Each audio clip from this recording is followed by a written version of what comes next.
sais qu'il y a l'histoire du 1 euro qui est une autre charge, mais j'en sais pas beaucoup plus. Enfin, après, c'est assez bien remboursé, voilà, je sais que j'ai pas de grosse somme à ma charge. Mais j'en sais pas dans le détail, je saurais pas vous dire. Non.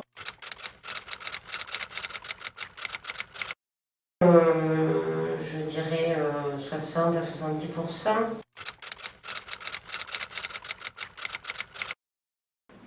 Oui, 70%. Alors, en secteur 1, donc à raison de 23 € la consultation, je pense que ça fait du 16, non 16, 10, quelque chose comme ça. Donc j'ai pas eu l'occasion de côtoyer un médecin avec un dépassement d'honoraires, quoi. Donc je ne sais pas, non, je connais pas bien les règles, non. Alors j'ai eu une expérience il y a peu de temps. J'ai changé de mutuelle pour mes enfants. Alors avant, mes enfants étaient couverts sur une très bonne mutuelle, ce qui fait que j'étais pas tellement regardante sur les dépassements d'honoraires. Depuis là maintenant, elles sont passées d'une mutuelle de la fonction publique. Et nous avons dû les consulter chez un rhumatologue. Et c'est au moment de payer que je me suis rendu compte qu'il y avait un dépassement d'honoraires. Je sais qu'il y a cette histoire de secteur 1 et secteur 2, mais dans le détail, je sais pas. J'ai été confronté il y a plusieurs années à ça lors d'une opération où effectivement j'ai eu donc une opération où il y a eu des dépassements d'honoraires d'environ 300 €.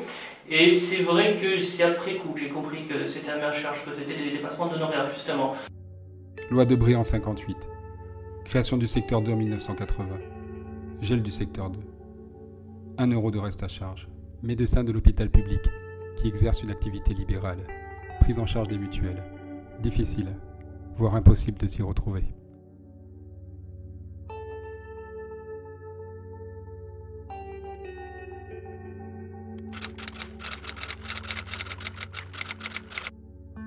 Le secteur 1, c'est grosso modo un tarif négocié entre les médecins et la sécurité sociale, qui est un tarif opposable, qui s'oppose aux médecins.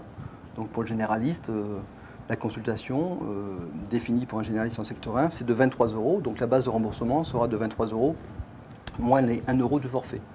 Pour un médecin du secteur 2, alors il y a peu de généralistes en secteur 2, mais il y en a quelques-uns, il a le droit d'appliquer le tarif qu'il veut. C'est-à-dire que par exemple, il peut être un généraliste pour lui demander 30, 35 € ou 40 €. Rien ne l'en empêche, sauf a priori cette règle très, très floue qui était très longtemps définie dans la convention et toujours qui a servi de paravent pour les professionnels de santé, qui était de dire le dépassement devait se pratiquer avec tact et mesure. Mais le dépassement d'honoraires, si je me souviens bien, c'est les lois Debré en 58 quand ils ont créé les CHU, qui pour éviter l'hémorragie de spécialistes très compétents, est-ce qu'il faut lier la compétence à la rémunération, ça c'est un autre débat, mais pour éviter cette fuite de certains praticiens, a permis de faire du libéral à l'hôpital. Avant 45, les dépassements d'honoraires en fait n'existaient pas puisque les médecins choisissaient leurs tarifs comme bon leur semblait. Donc il n'y avait pas de tarif sécu comme on a aujourd'hui. À partir de 1945, avec la sécurité sociale justement, on a créé donc ce qu'on appelle les tarifs négociés, donc entre l'État et la sécurité sociale, et les médecins devaient y adhérer. Et à 1980, on crée à ce moment-là ce dont on parlait tout à l'heure, le secteur 1 et le secteur 2. Donc secteur 1, tarif conventionné, secteur 1, secteur 2, tarif conventionné plus dépassement autorisé. Le seul encadrement qu'on ait, c'est le tact de mesure. Ça veut tout dire et rien dire. Donc à partir de 1980, il y a eu une explosion des dépassements d'honoraires. Et 1990, le gouvernement a eu un sursaut en se disant « Oh là là, non, ça va pas, faut qu'on recadre tout ça ». Donc ils ont gelé le secteur 2 et interdiction a été faite aux médecins d'intégrer le secteur 2.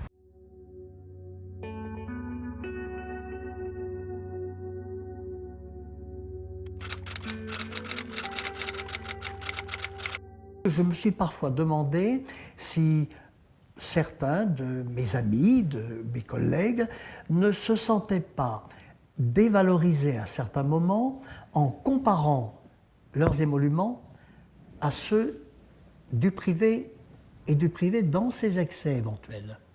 Le secteur libéral qui existe, qui est dans la loi, contingenté sur un nombre de consultations ou de lits d'hospitalisation, ne veut pas dire forcément dépassement d'honoraires. Les gens pourraient faire des consultations privées avec le tarif appliqué dans le secteur 1. Mais en général, les gens qui font du secteur privé, ils peuvent le faire également pour compléter leur retraite en cotisant à la CARMP, mais généralement, c'est pour augmenter le tarif de la consultation qui leur permet d'avoir des avantages financiers indéniables. Et au niveau des interventions chirurgicales, c'est la même chose. Nous sommes obligés aujourd'hui de prendre des suppléments d'honoraires parce que nous ne pouvons pas faire face et maintenir une chirurgie de qualité avec toute la sécurité réclamée à juste titre par nos patients avec les tarifs qui sont aujourd'hui les tarifs de misère de l'assurance maladie. Quand on les croise ou qu'on discute un peu avec eux, quoi, on a l'impression que c'est plus la rentabilité de leur profession que le métier qui les intéresse de toute façon. Et puis c'est d'autant plus frappant que souvent ce sont des professionnels qui exercent une spécialité qui est déjà par elle-même très lucrative, puisqu'ils font des actes qui sont effectivement parfois complexes et qui sont assez bien cotés. Et donc, sans avoir recours au secteur 2, ils pourraient gagner très décemment leur vie et vivre très confortablement. Et prendre des dépassements pour arrondir ses fins de mois quand on a affaire à des gens qui sont fortunés, pourquoi pas. Prendre des dépassements systématiquement, quel que soit le moyen de revenu, enfin les revenus des personnes que l'on soigne, on peut se demander pourquoi.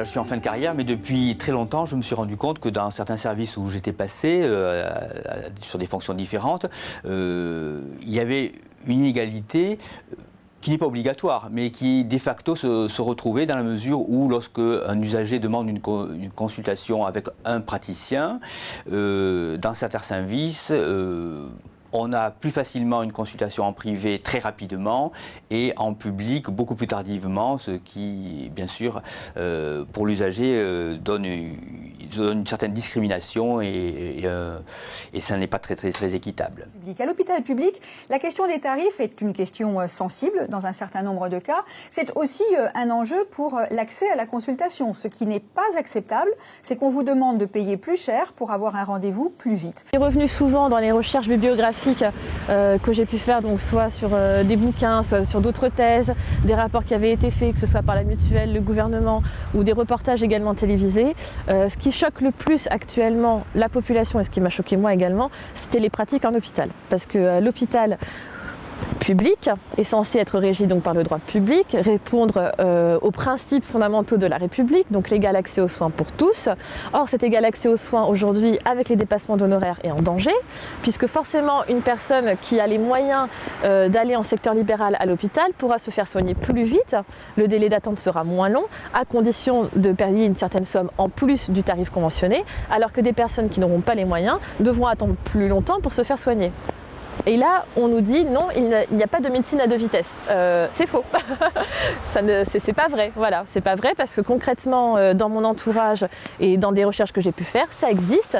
Il y a des gens qui doivent payer plus pour pouvoir se faire soigner plus rapidement. Et ce sont des sommes qui se donnent comme ça à la main avec le chirurgien. Et tout le monde trouve ça normal.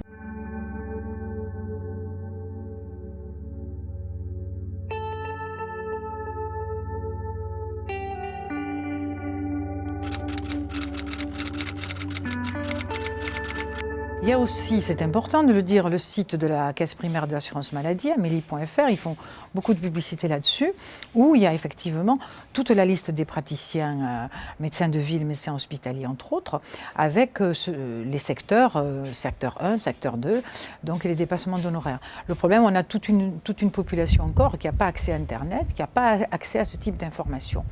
Et moi, je déplore que souvent dans l'urgence, on va arriver effectivement dans une clinique et on est plutôt soulagé parce qu'une solution est trouvée, la personne, mettons, si elle souffre, est soulagée, et ensuite on va se retrouver avec des dépassements d'honoraires. J'ai là un exemple récent. J'ai un de mes patients chez qui on vient de découvrir un cancer de la prostate. Je l'envoie à l'hôpital pour faire le bilan préopératoire. Il fait une première consultation hospitalière dans le cadre de ce bilan préopératoire au tarif normal. Et le patient vient me voir aujourd'hui en me disant, ben voilà, j'ai reçu les papiers pour la LD, le 100% pour maladie longue durée, ça sert à quoi? Je lui dis, ben ça sert à couvrir tous les frais relatifs à votre maladie. Ah bon, donc la prochaine consultation que je vais avoir avec le chirurgien, elle va être prise à 100%. Ben, je dis logiquement. Il me dit, pourtant le chirurgien m'a dit que ça coûterait 160 €. Ah, je dis, mais pourquoi? Il me dit, ben regardez, voilà ma convocation. Donc il me donne une convocation émanant du chirurgien de l'hôpital, sur lequel il est écrit noir sur blanc que le patient a été convoqué à la consultation libérale, privée, du chirurgien hospitalier. Donc dans le cadre de cette urgence pour un cancer, ce patient va passer par la consultation privée où il va payer un surcoût qui ne lui sera pas remboursé. Alors que peut-être il aurait pu voir beaucoup plus rapidement n'importe quel médecin du service sans payer de surcoût. Je trouve que c'est vraiment prendre les gens en otage. Alors, c'est effectivement une très très bonne question.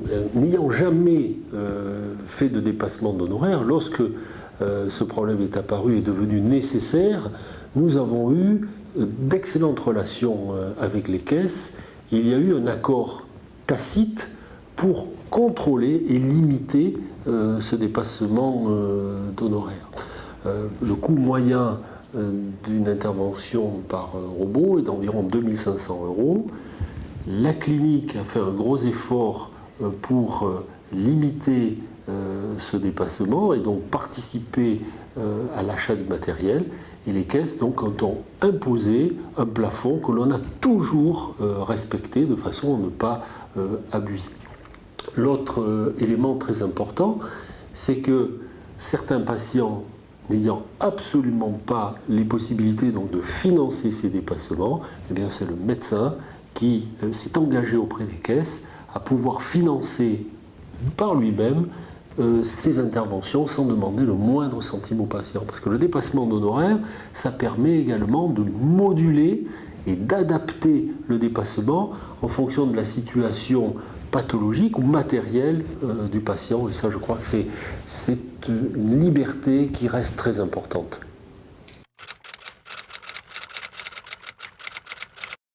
C'était je crois en août 2011. On avait diagnostiqué une tumeur maligne. Le médecin m'explique, le chirurgien m'explique qu'ils ont un robot. C'est un travail plus propre. Et si vous êtes d'accord, il m'a dit, vous payez 1000 €, 1080 €. J'avais pas le choix, j'avais aucune ressource, peu de ressources. J'ai fait un peu des emprunts.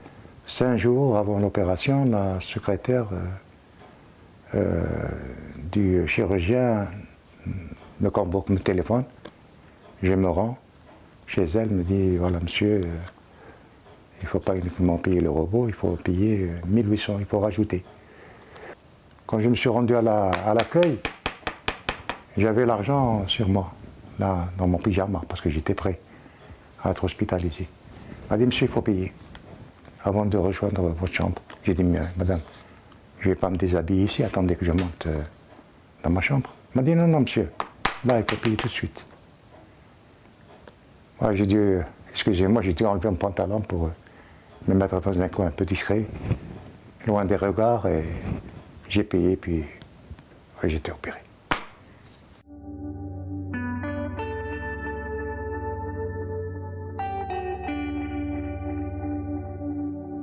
Ma profession et les responsabilités que j'ai sont telles que j'estime valoir beaucoup plus. J'ai entendu cela exprimé, pas souvent, on n'abordait pas très souvent le problème des dépassements d'honoraires et tout le monde n'était pas forcément dans les plus grands excès qui sont apparus depuis quelque temps. On on appelle à une radicalisation du mouvement, à une grève dure, totale et illimitée. Et s'il faut qu'on manifeste tous les jours pour se faire entendre, on le fera. Ariel Salon a écrit à Marisol Touraine. Sa lettre a remporté l'adhésion de milliers de médecins. Tous cessent d'exercer cette semaine. C'est le ton du gouvernement qu'ils voudraient voir changer. Manipuler l'opinion de cette façon, nous faire passer pour des bandits, alors que le souci, c'est les mutuelles qui ne remboursent pas, ça nous a tous mis à l'envers. Avec l'arrivée des assureurs, des institutions de prévoyance, les mutuelles, avec y compris la mise en place de la couverture complémentaire obligatoire en entreprise, on a vu se profiler des contrats mutualistes assurantiels avec des prises en charge des dépassements d'honoraires sans limite. Sans limite. Donc ce qui veut dire qu'on a été après dans une course sans fin où les complémentaires santé couraient après les dépassements d'honoraires pour couvrir les frais de leurs adhérents, et les médecins en même temps profitaient de cette aubaine-là pour augmenter leurs dépassements d'honoraires.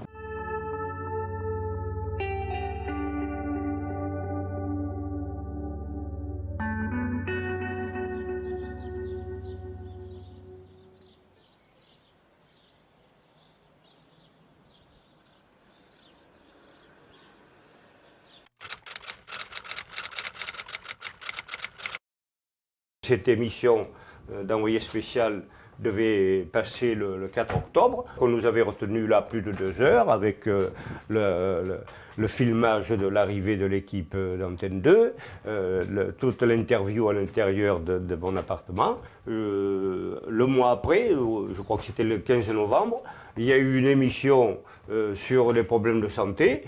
Je pensais que cette interview aurait été relatée au cours de cette émission. Il n'en a pas du tout été question, elle a été complètement occultée.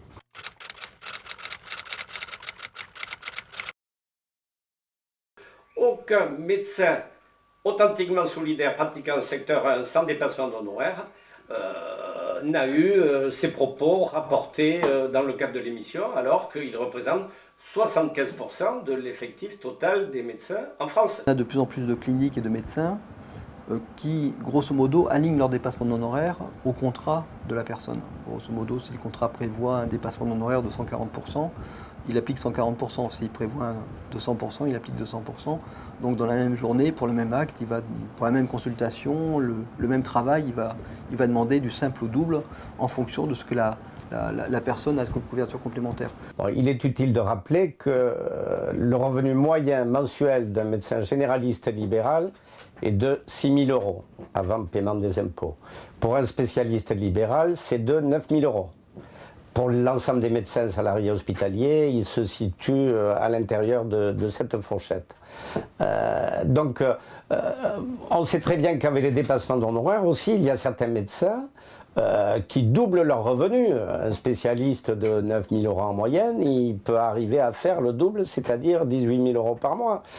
Au niveau des spécialistes, donc là on a aujourd'hui de plus en plus de médecins, et notamment les jeunes médecins qui s'installent de plus en plus souvent en secteur 2, donc avec des honoraires libres, ce qui veut dire qu'ils peuvent demander un tarif qui peut être 100, 200, 300% au-dessus du tarif opposable, du tarif de sécurité sociale.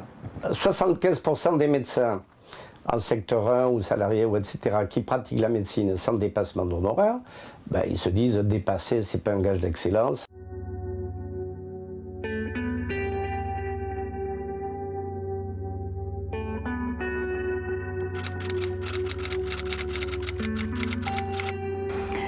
Si ce système se généralise, forcément, il y a des gens qui ne pourront pas suivre. On voit déjà les prémices de ça. On voit déjà des gens qui ont du mal à se faire soigner. Enfin, bon, on voit des gens qui reculent, qui ne viennent pas. On peut le voir en clientèle.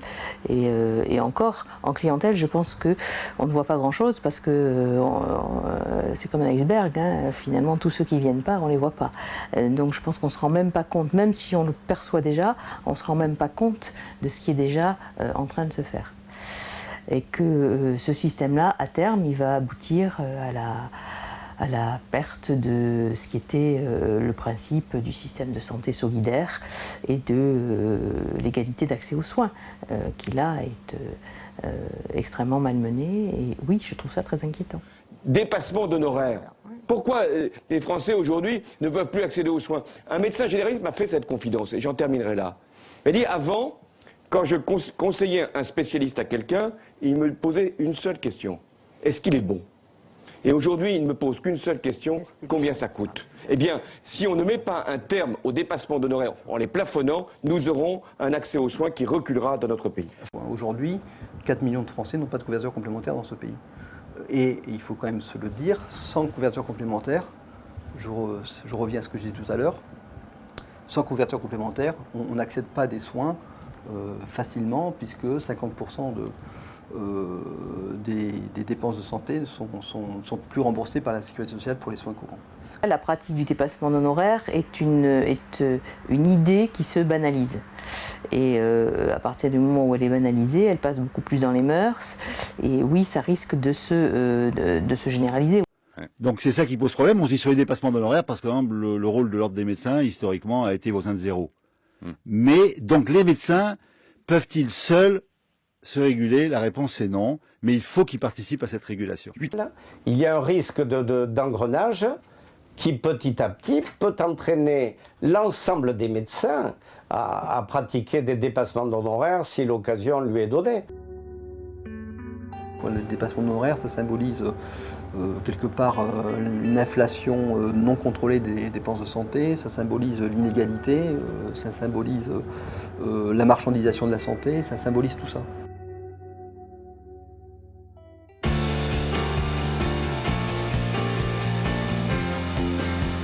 J'ai envoyé un courrier à la clinique où j'étais opéré, qui est la clinique Bel Air à Bordeaux, en disant que donc, je refusais de payer, en redisant ce que je viens de vous dire, et que de toute façon, je m'inscrivais dans l'action de l'association La Santé, un droit pour tous, que j'avais son appui, et qu'à ce moment-là, je refusais de payer. Et j'avais eu 2 relances, comme par hasard. Est-ce que c'est le fait d'avoir indiqué que j'avais l'appui de l'association? Toujours est-il qu'on ne m'a pas relancé et que je n'ai pas eu à payer ces suppléments, ces compléments de suppléments d'honoraires.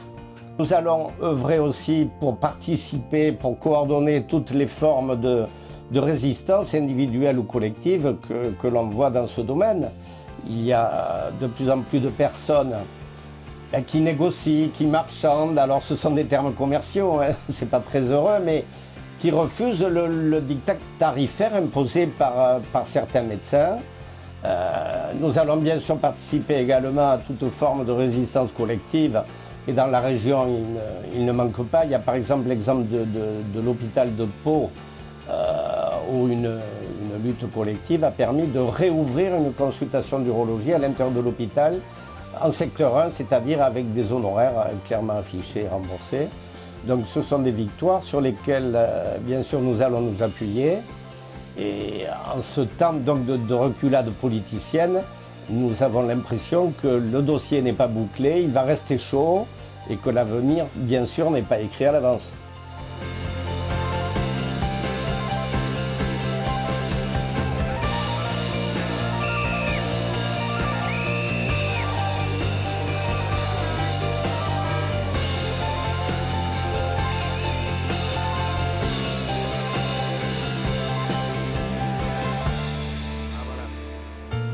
Faites attention, vous êtes écoutés.